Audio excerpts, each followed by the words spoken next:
everyone, happy December, happy Christmas, happy holidays and all that jazz. Welcome back to Best of the Month. A very short one this time because we're gearing up for hopefully a bigger bumper Best of the Year edition. So let's jump in with my pick for the month. It has to be a game that you can only play at this time of the year, and that is the Advent Calendar, the Exit the Game Advent Calendar. We really enjoyed last year's, and I'm tempted to say last year's was better, but there's not many games that you come back to every single day leading up to Christmas. There's not many games that you will get to the table this many times every single day. Now, yes, we skipped a couple of days and then caught up. We didn't skip the actual sort of puzzles. We just sort of didn't play it for a couple of days and then caught up and did 3 or 4 puzzles on one day, sort of thing. But it worked really well for keepers coming back, and it was just an entertaining little thing. It's December, it's Christmassy. What couldn't be more Christmassy than an advent calendar?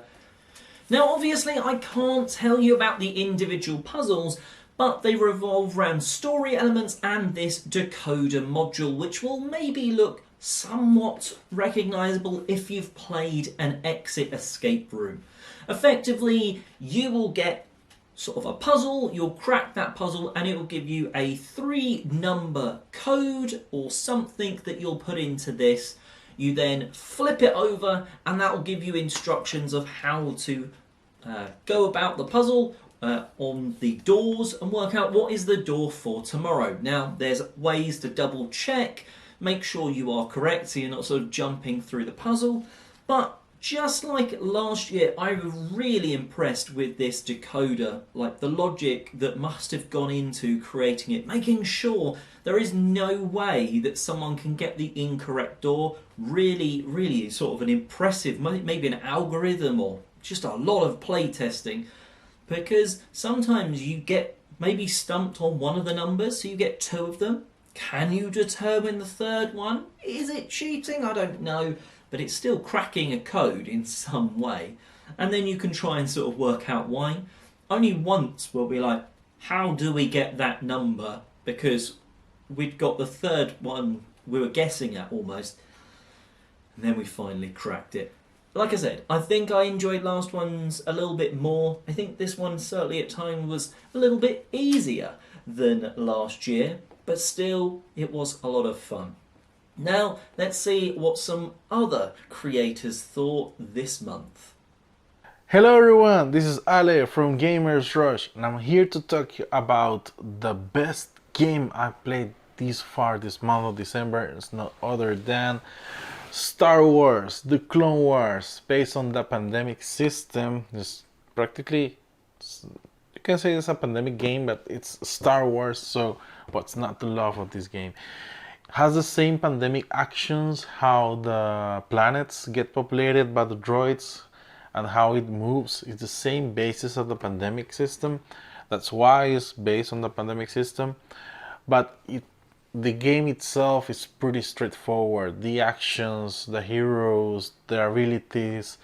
It's an homage for all the Clone Wars fans. Has a lot of lore from the series, the TV shows, the movie even.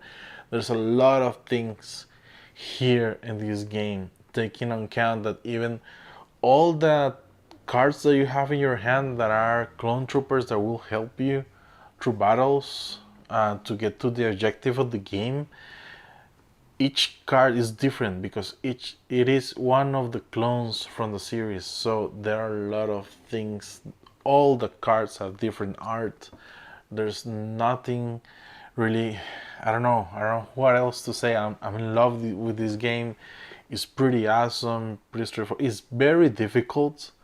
It's very difficult. It only has 4 bosses, but those 4 bosses play very different. So you need to set up your strategy with different Jedis and their abilities and understand how they work, so you can battle each boss the best way you can. And for me, this is my pick of the month. Star Wars The Clone Wars, based on the pandemic system. It's an awesome game. You should check it out. And for me, to everyone, happy holidays. See you later next month. Bye. Hey, it's Mark Davis with The Thoughtful Gamer, and I'm here talking about my favorite game I played this month in December, and that game is Team 3.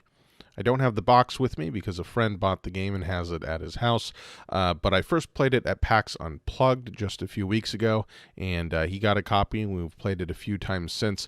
It's a fun little party game. I was not expecting that there would be a new interesting party game this year, but this one definitely is. It's very simple. You get a set of Tetris-like plastic pieces, and the game is played with a team of 3 people, as the name would imply.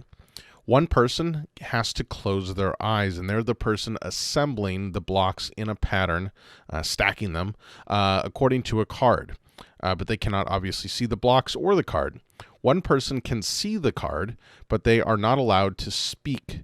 And then the third person is allowed to speak, but doesn't see anything except for the back of the card. So the person with the card has to use gestures to communicate to the person who is allowed to speak, and then that person has to communicate those ideas to the person whose eyes are closed and are trying to build a structure. It's elegant, and it's really, really funny. It also makes me very competitive, which honestly, party games that make me competitive and frustrating tend to be the best party games. It's a little bit on the easy side at either the easy or the medium difficulty. We haven't yet beaten the hardest difficulty, but I think we're getting close. Even after 3 or 4 sessions of playing, we're getting close to beating the hard difficulty. I wish there were maybe couple other ways to play in the game, but overall it's really fun. It does have 2 different versions. There's a pink version and a green version, I believe, and they both have different mini expansions in them, which is kind of weird. I don't know why you would do that. It seems a little shady to do that, but one of them has like a 5-player expansion, and the other one has I think an extra difficult level, which is I hope is the one that we have, because I foresee us pretty soon wanting that extra difficulty. But this is a game I hadn't heard of. We randomly saw it being played at PAX and then decided to check it out. Team 3 is my favorite game of the month. Thanks for watching. Again, I'm Mark with The Thoughtful Gamer. You can find everything I do with board games at thethoughtfulgamer.com. Hey everybody, it's been a busy couple of months here for us, so we're just going to do a quick overview of our favorite games that we played in the month of December.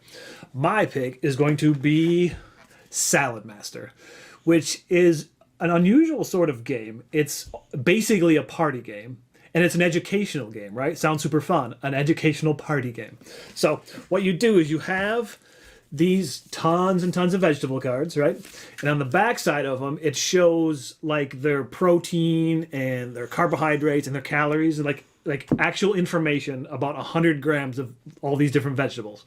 So you have them in this fancy little card holder, right? But you see this side, and everyone else sees the side with all the information on it. So then there will be these other cards out that say like most carbohydrates. And in turn, you have to pick which item you think has the most carbohydrates to get to win this card. So, and if you're not going first, you can see what everyone else is picking and see what the values of everyone else's is. So, like, it's kind of Hanabi-ish, but it's not a cooperative game.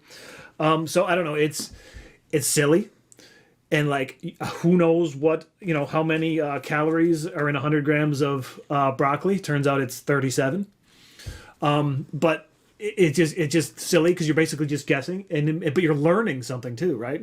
Because well, how many calories are in 100 grams of grapes? It's 69, but the bread one, like the carbohydrates is 16.9. Who knew there was so many carbs in grapes?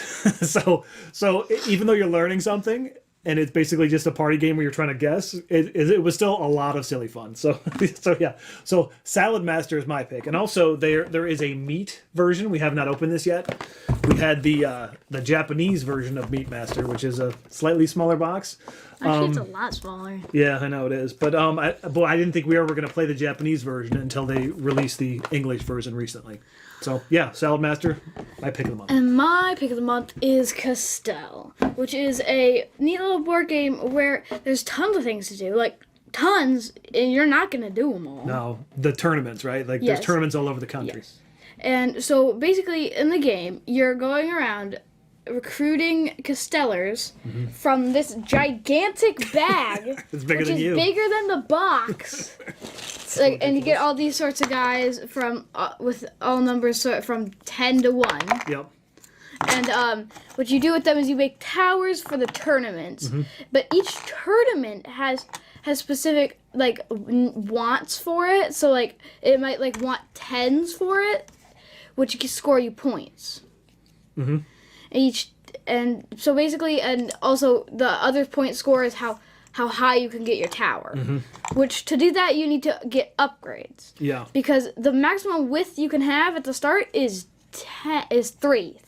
3, right. So, Yes. so you need to upgrade your the skill of your team to basically break the initial rules, right? Yes. Yeah, the stacking and the placement rules for the Castellers. To get higher and higher Yep. and more. Yep. And this was your first time. We've played this game a bunch, but this is Grayson's first time playing it this month. Yes. Yeah, it's one of those games where it's painful to play because you're sitting there trying to figure out how to do what you need to do, Yeah. and you just can't do everything. Like there's so much to do. So like that makes it fun for me. So I don't know if you enjoyed It that. was fun. It was fun. All right. But you're racking your brain trying to figure out, Yeah. okay, if I do this and then how the heck do I get to both these tournaments? Yeah. Oh wait, I can't. yeah, impossible. So you can only do so much. So yeah, those were our picks for the best of the month. And I guess that's it. And we will see you on the next one. Bye everybody. Hey buddies, welcome to Amass Games. My name is Simon. Today we're bringing the best of the month this is going to be for the month of December 2022. And just to let you know, of course, when I say best, just like a favourite film, do I mean best or favourite for a game that I've played in this particular month? Well, in this instance, it's a game I've definitely played. It's a game that is new as well. So for me, I thought that's why I'm going to talk about this particular game. I could talk about other games I've played this month and very much enjoyed, such as chess and some other games too. But maybe you want to find out something that's a bit more niche and something that you're looking to try out and maybe get to the table. So when I say niche, that's very relevant because we are looking to do various different things. You have a player aid per person in the Coral Reef. This is a follow-up to the game ecosystem. And you're looking to see whether or not you want to try and get these cards, which are going to be drafted. So you're going to start off some cards, pass them around, get some back again. And maybe you want to try and get some coral, get some down the bottom here to get some points. 3 points if on the bottom row in a 5x4 grid. So a total of 20 cards are going to get played. You might get sharks out, you might get predators, prey or producers, and there are some other cards as well, and ultimately trying to get a nice balanced diversity going on. It's a bit more interesting based on the player aid I've seen for how it works actually in the original game of Ecosystem by Matt Simpson. I don't know if that one is by Genius Games, I believe it is, but this particular one is as well. And yes, I found it very interesting. It's very light, very much like Sushi Go. Very much like I said, that drafting scheme. Small cards, but very effective. They are not as much, so we say, comical or fun as around, obviously, the way that Sushi Go is with Game Right, but it is very educational, and that is what I think this particular publisher is definitely all about. It's their number one motto. Okay, so you're passing these cards, trying to get stuff, trying to build them together, trying to get your best combos possible. Naturally, there's the peril of making sure what you give up. Maybe get a whale card, which means you have to flip something else the other way up, which is pretty incredible because that's very thematic too. And it's quick. It's something you can play. Should we have another game? It works very well then. Your player count, as with all drafting the games can be, because as soon as you've taken your turn, you've got another hand of cards to play with as well. Now, it's a 2 to 6 player game, and it doesn't actually say it's solo mode, but there's a solo mode in it though, so I look forward to trying that out as well. If you have any questions, of course, do let me know. That's been a very interesting one. There will be a best of the year as well. So I look forward to seeing what comes with that one. And in terms of scoring, you're going to have a score pad and it's going to be nicely color coded so you can talk about that and understand, obviously, what is a producer, what is a prey, and what is a predator. Lots of little fun in this little box here. It wasn't one I played initially after Spiel. In fact, I got it after Spiel, but I just thought it's a small game. There were other games I was planning to play, and I just thought, you know what, this seems like a quick, neat, small game to play. Sometimes playing a bigger box game makes more sense because it's, you know, if you want to keep playing it, you're going to keep playing it. Otherwise, you can make space for other games in your main game zone. But in this instance, this was a nice, quick one to say, look, how about we play this one? So, yep, a best of the month happens to be a best of the filler category. So I hope you found this of interest. This has been Ecosystem Coral Reef, lovely to look at. And for now, back to the table. And that wraps us up, a nice, short, sharp and sweet best of the month, because best of the year, best of 2022 will be coming up just into January, so more people will be on that because that's what sort of they wanted to focus on. But of course, check out the creators that were on today's episode. The links will be in the description box down below. And until next year, have a great year gaming.